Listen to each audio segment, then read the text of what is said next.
ఎక్కడికి వెళ్ళి మొదలైంది తెలంగాణ? ఎట్లా వచ్చింది తెలంగాణ అంటే మనకు కీలక పాత్ర ఉంది అని చెప్తున్నాం. ఎక్కడికి వెళ్ళి మొదలైనాం? ఢిల్లీ పార్లమెంట్ వరకు ప్రధాన పాత్ర అంతా మనదే. పార్లమెంట్ లో స్పీకరు మీనా కుమార్, దానికి అఫీషియల్ గా పాల్చాలి సుశీల్ కుమార్ షిండే హోమ్ మినిస్టర్.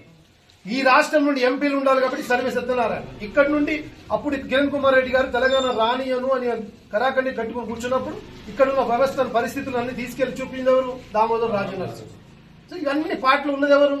దళితులు. అంటే కాంగ్రెస్ పార్టీ ఏ రకంగా దళితులను గుండెల్లో పెట్టుకుని చూసుకుంటుంది అన్న ఉదాహరణ ఇచ్చింది. ఇది పార్ట్ ఆఫ్ బిఫోర్ తెలంగాణ.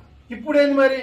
సరే పోయి అది ఎప్పుడైపోయింది, ఇప్పుడు తెలంగాణ వచ్చింది. ఇప్పుడు ఏం చేసిరంటే ఎంత గొప్ప పని చేస్తారంటే కాంగ్రెస్ దళితుల పట్ల ఎట్లా ఉంటుందంటే, ఈరోజు తెలంగాణలో ఉమ్మడి ఆంధ్రప్రదేశ్లో సినీ యాక్టర్స్ కి అవార్డు ఇవ్వాలంటే నంది అవార్డు వచ్చిందంటే వాళ్ళు సంఖ్యలు గుద్దుకొని చచ్చిపోతారు. ఈ రోజు అంత సంతోషంగా అలాంటి గొప్ప అవార్డు ఇలా గద్దర్ గారి పేరు అవార్డు. గద్దర్ ఎవరు?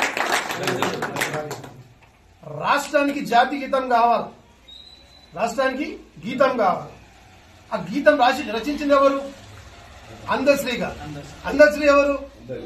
మరి ఇలా జాతీయ తెలంగాణ గీతం ఎవరు వాడింది? దళితుడు అందశ్రీ.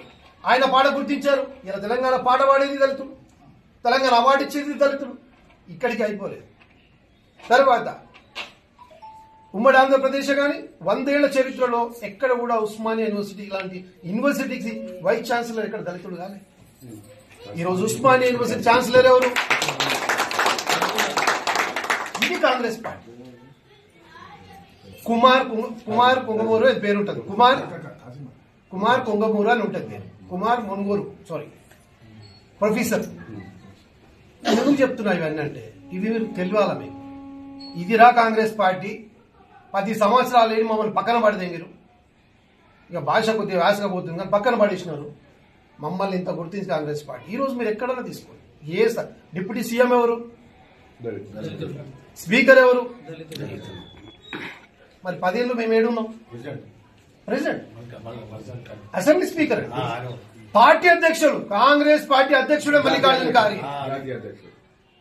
ఇంతకంటే అదృష్టం కాంగ్రెస్ పార్టీ దళితులను ఎట్లా పెట్టుకుంటూ చూసుకోండి. మీరు అందరూ తెలుసుకోవాలి.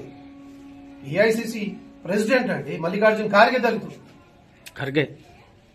ఈరోజు పార్లమెంట్ అసెంబ్లీ స్పీకర్ దళితుడు, డిప్యూటీ సీఎం దళితుడు.